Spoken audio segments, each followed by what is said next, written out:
안녕하세요. 관계마스터입니다. 30년간 상담을 하면서 가장 복잡하고 해결하기 어려운 외도 케이스 중 하나가 바로 직장 동료와의 불륜입니다. 왜냐하면 완전히 관계를 끊기가 어렵고 매일 같은 공간에서 만나야 하기 때문이에요. 오늘은 직장 동료와의 불륜을 완벽하게 해결하는 가이드를 말씀드리겠습니다. 여러분, 혹시 이런 상황에 놓여 계신가요? 남편이 직장 동료와 바람을 피웠는데 같은 회사에서 계속 일해야 한다. 어떻게 해야 완전히 관계를 끊게 할 수 있을까? 회사에서 만나는 것을 어떻게 막을 수 있을까?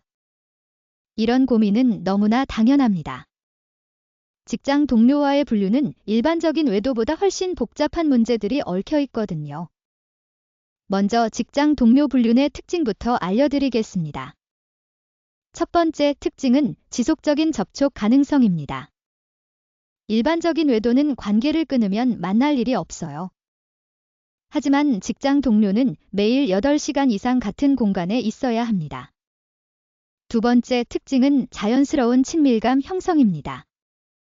업무를 함께 하다 보면 자연스럽게 가까워지고 야근이나 회식을 통해 사적인 시간을 보내게 돼요.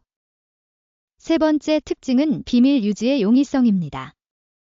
업무 미팅, 출장, 회식 등의 핑계로 만남을 정당화하기 쉬워요. 네 번째 특징은 감정적 유대감이 강하다는 것입니다. 힘든 업무를 함께 해내면서 동료애가 사랑으로 발전하는 경우가 많아요. 다섯 번째 특징은 해결이 복잡하다는 것입니다. 직장을 그만두거나 부서를 옮기는 것은 경제적 손실이 크기 때문에 쉽게 결정하기 어려워요. 실제 사례를 말씀드리겠습니다. 정미경 씨라고 부르겠습니다. 35세 주부로 남편 김상철 씨가 같은 부서 후배 여직원과 1년 반 동안 불륜 관계를 유지했어요. 미경 씨가 이 사실을 발견했을 때 가장 힘들었던 것은 매일 그 여자와 함께 일한다는 사실이었습니다. 남편이 출근할 때마다 그 여자를 만나러 간다는 생각이 들어서 미치겠어요. 어떻게 막을 수 있을까요? 상철 씨도 처음에는 질을 그만둘 수는 없다, 같은 회사에 있지만 개인적인 관계는 끊겠다고 했어요. 하지만 미경 씨는 같은 공간에 있으면서 관계를 끊는다는 게 말이 되나요? 라고 반박했습니다. 이 부부의 해결 과정을 단계별로 설명해 드리겠습니다. 1단계는 정확한 상황 파악이었습니다. 미경 씨는 남편의 직장 내 관계도를 정확히 파악했어요. 상대방이 어느 부서에 있는지, 업무상 얼마나 접촉해야 하는지, 다른 동료들은 이 관계를 알고 있는지 등을 조사했습니다. 2단계는 명확한 선택지 제시였습니다. 미경 씨는 상철 씨에게 3가지 선택지를 제시했어요. 첫째, 회사를 그만둔다. 둘째, 부서를 이동한다. 셋째, 상대방이 회사를 그만두게 만든다. 이 중에 하나는 반드시 선택해야 한다. 현재 상황을 유지하면서 관계만 끊겠다는 것은 받아들일 수 없다고 못을 박았어요. 3단계는 현실적 손익 계산이었습니다. 상철 씨는 회사를 그만둘 수는 없다. 경제적으로 너무 손해다라고 했어요. 그러자 미경 씨는 그런 가정을 잃는 것과 비교해 보세요. 이혼하면 재산 분할, 양육비, 위자료로 회사 그만두는 것보다 더 큰 손실이에요. 라고 현실적으로 계산해 줬습니다. 4단계는 부서 이동 시도였습니다. 결국 상철 씨는 부서 이동을 신청했어요.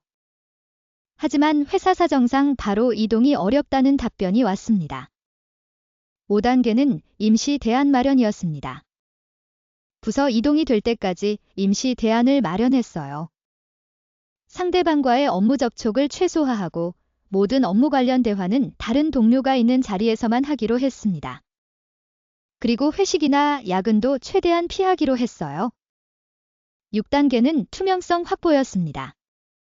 상철 씨는 매일 업무 일정을 미경 씨에게 보고하고 상대방과 대화한 내용도 모두 공유했어요. 사내 메신저 대화도 미경 씨가 확인할 수 있게 했습니다. 7단계는 최종 해결이었습니다. 6개월 후 드디어 상철 씨의 부서 이동이 성사되었어요. 완전히 다른 층에서 일하게 되면서 일상적인 접촉이 차단되었습니다. 현재 이 부부는 관계를 회복하고 있어요. 상철 씨는 힘든 과정이었지만 결과적으로 잘 됐다고 말합니다. 이제 직장 동료 불륜의 해결 전략을 체계적으로 알려드리겠습니다. 전략 첫 번째, 완전 분리 원칙입니다. 같은 회사에 있지만 개인적 관계는 끊겠다는 것은 현실적으로 불가능해요. 물리적 분리가 반드시 필요합니다. 분리 방법들을 알려드리겠습니다. 방법 하나, 부서 이동입니다. 가장 현실적인 해결책이에요. 다른 부서로 이동하면 일상적 접촉이 크게 줄어들어요.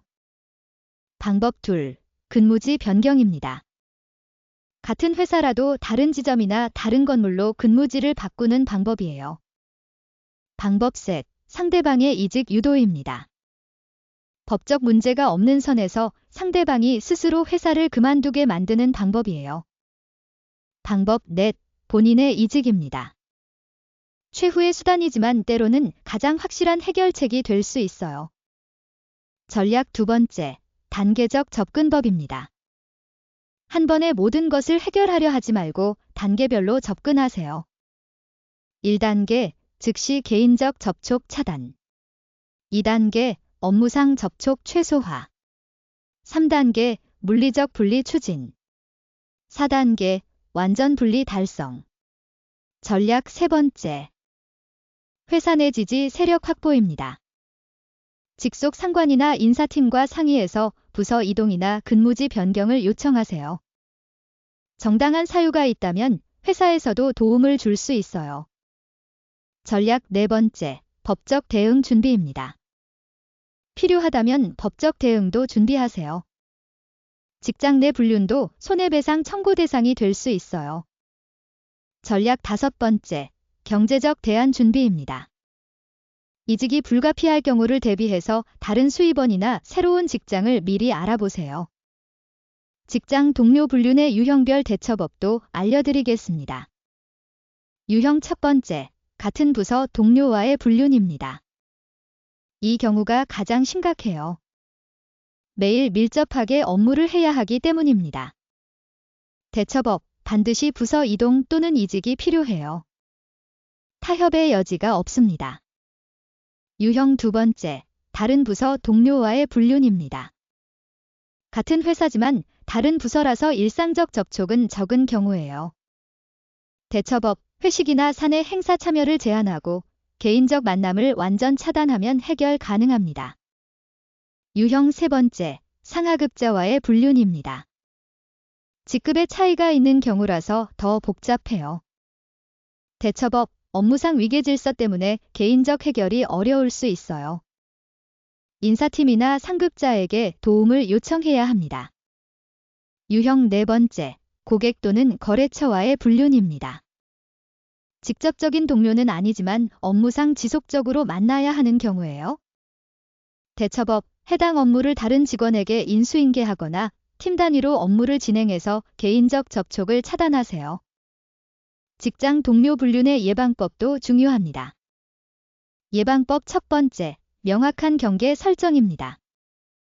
직장에서의 이성관계에 대한 명확한 원칙을 세우세요.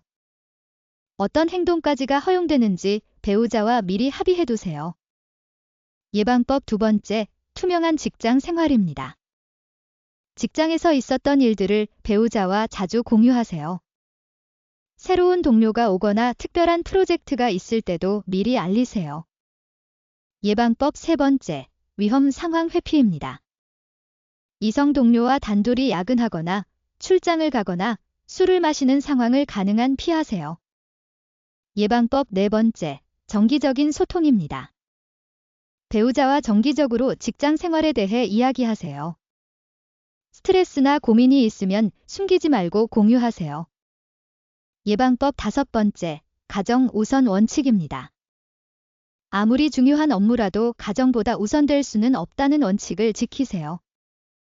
실제로 직장 동료 불륜을 예방한 사례도 들려드리겠습니다. 박준호 씨는 새로운 여자 후배와 업무를 함께 하게 되었어요.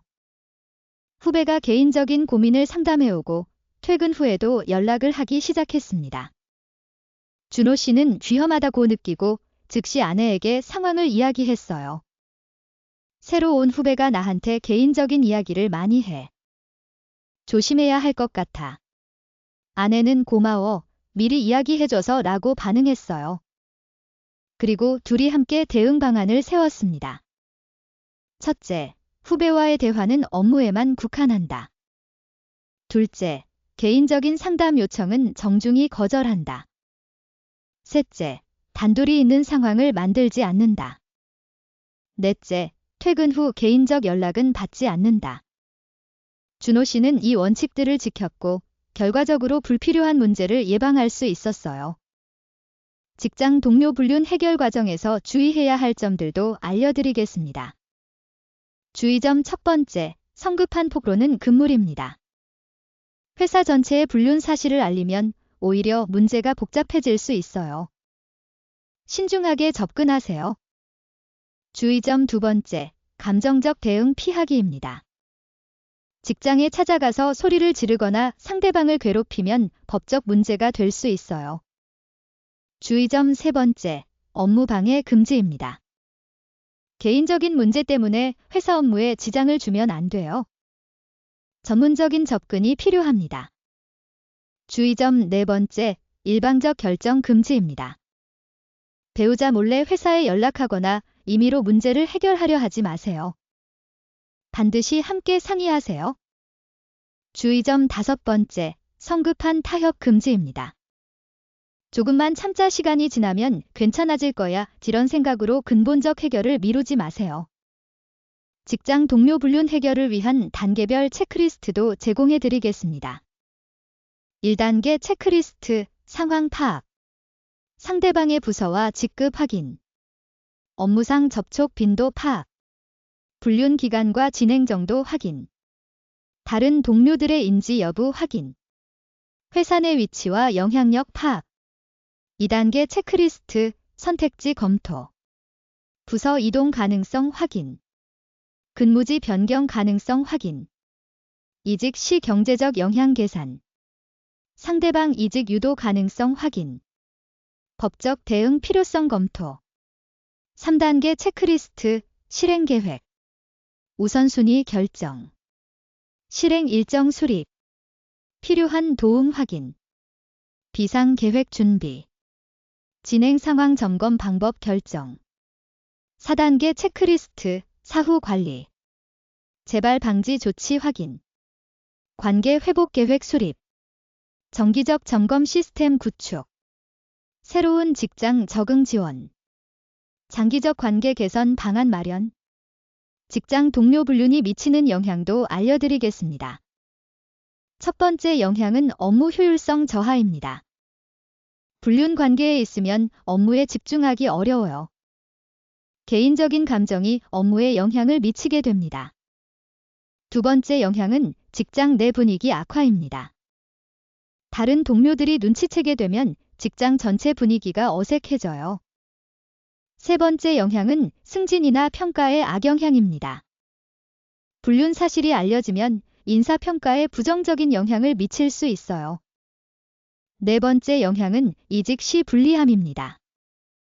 회사를 그만둘 때 추천서를 받기 어려워지거나 이직 과정에서 불리할 수 있어요. 다섯 번째 영향은 법적 문제 발생 가능성입니다. 직장 내 불륜으로 인해 손해배상 청구나 다른 법적 문제가 생길 수 있어요. 직장 동료 불륜 해결 후 관계 회복 방법도 알려드리겠습니다. 회복 방법 첫 번째, 새로운 직장 생활 패턴 만들기입니다. 부서 이동이나 이직 후에는 완전히 새로운 생활 패턴을 만드세요. 예전과 다른 출퇴근 시간, 다른 동료들과의 관계 등을 구축하세요. 회복 방법 두 번째, 투명성 유지하기입니다. 새로운 직장에서도 투명한 생활을 계속 유지하세요. 배우자와의 신뢰를 다시 쌓아가는 과정입니다. 회복 방법 세 번째, 정기적인 소통하기입니다. 직장에서 있었던 일들을 더 자주, 더 자세히 공유하세요. 작은 일이라도 숨기지 마세요. 회복 방법 네 번째, 가정에 더 집중하기입니다. 직장에서 쏟았던 에너지를 가정에 더 많이 투자하세요. 배우자와의 시간을 늘리고 가족 활동에 적극적으로 참여하세요. 회복 방법 5번째, 전문가 도움 받기입니다. 필요하다면 상담사의 도움을 받아서 관계 회복을 더 체계적으로 진행하세요. 마지막으로 직장 동료 불륜의 특별한 위험성을 다시 한번 강조하고 싶습니다. 일반적인 외도와 달리 직장 동료와의 불륜은 완전한 차단이 어렵고 재발 가능성이 높아요. 그래서 더 확실하고 근본적인 해결책이 필요합니다. 업무상 만날 수밖에 없다는 핑계는 통하지 않아요. 진정으로 관계를 회복하고 싶다면 불편함을 감수하더라도 물리적 분리를 선택해야 합니다. 여러분, 기억하세요. 직장 동료와의 불륜은 복잡하지만 해결 불가능한 문제는 아닙니다. 명확한 원칙을 세우고 단계적으로 접근하면 충분히 해결할 수 있어요. 중요한 것은 타협하지 않는 것입니다. 애매한 상태로 두면 반드시 재발합니다. 여러분의 가정이 더욱 평화롭고 안전해지기를 진심으로 바랍니다. 다음 영상에서는 장거리 연애 또는 결혼에서의 외도에 대해 말씀드리겠습니다. 물리적 거리가 만드는 위험과 그에 대한 대책을 알려드릴게요. 구독과 좋아요는 더 많은 분들에게 도움이 되는 정보를 전달하는 데 큰 힘이 됩니다. 관계마스터였습니다. 감사합니다.